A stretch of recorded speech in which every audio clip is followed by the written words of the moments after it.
And back at the round table with Sean and Drew, and you guys, after the way the series went in Toronto to open the season, did anybody expect that this team would be 4-3 coming off a sweep of the Texas Rangers? Absolutely not, especially the way the Rangers were clubbing the Indians in their first series. But again, when you see how this team won this weekend, it reminds you that you need a little bit of luck as well as having talent. And that's something that this team didn't have a year ago. Still not going to give them any credit, are you, Drew? It's just 7 games, isn't it? Seven games into, but give them their due, the bullpen especially. Well, 7 games in last year, everybody was hammering them pretty hard at 0-7. And this is why a lot of people were panicking at the start of this season, especially with the bad series in Toronto, because if you have another bad start, who knows? You know, they might be making a change at the manager spot within a matter of weeks. But you're seeing this team now is starting to distance itself from 08. Are there reasons to believe, Sean, that the deficiencies we thought were there at the beginning of the season may not be as pronounced as originally believed? You know, I think the wait and see.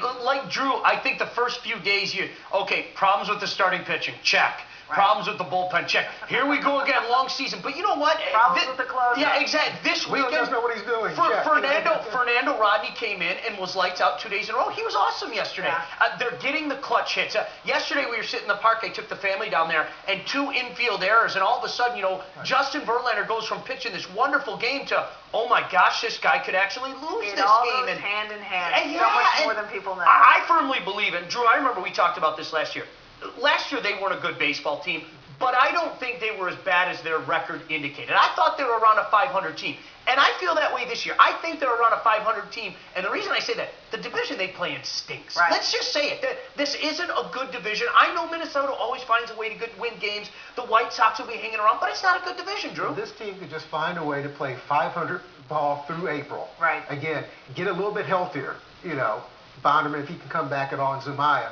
Then, this team could find itself in contention because, Sean, you're absolutely right. The AL Central they might call it the most balanced division. I think it's the worst. How long do we think that Miguel Cabrera and Brandon Inge, the hitting that these guys have been showing us this first week of the season, how much, is this Cabrera like we should have seen last year? Is this just all an indication that he is now finally comfortable in Detroit? I think so.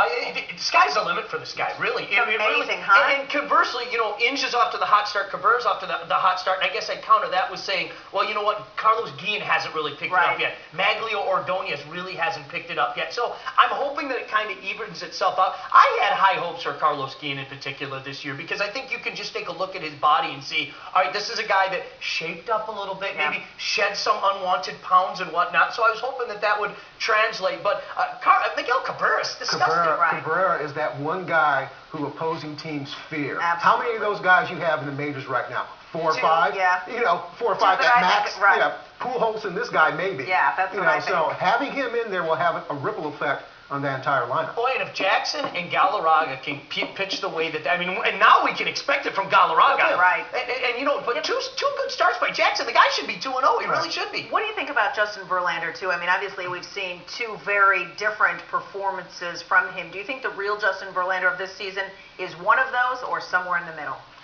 That's a great question, because you know what? I thought he saved his, if you remember, he got really hot, mid-June to about mid-July last year, and he had won like 5 out of 6, and his ERA was low, and then the bottom just dropped out. Yesterday, he was darn good. He made the one mistake, the home run, but other than that, he had great stuff. I don't know. He's a wild card. Maybe there's something that we don't know about, but I think that's a very good question. He got the velocity back, because yesterday, he was getting it up there to 97, 98 regularly. If he's getting the gun like that, he's back to the Verlander of 06 and 07. All right, well, instead of swinging bats, they were swinging golf clubs today. The final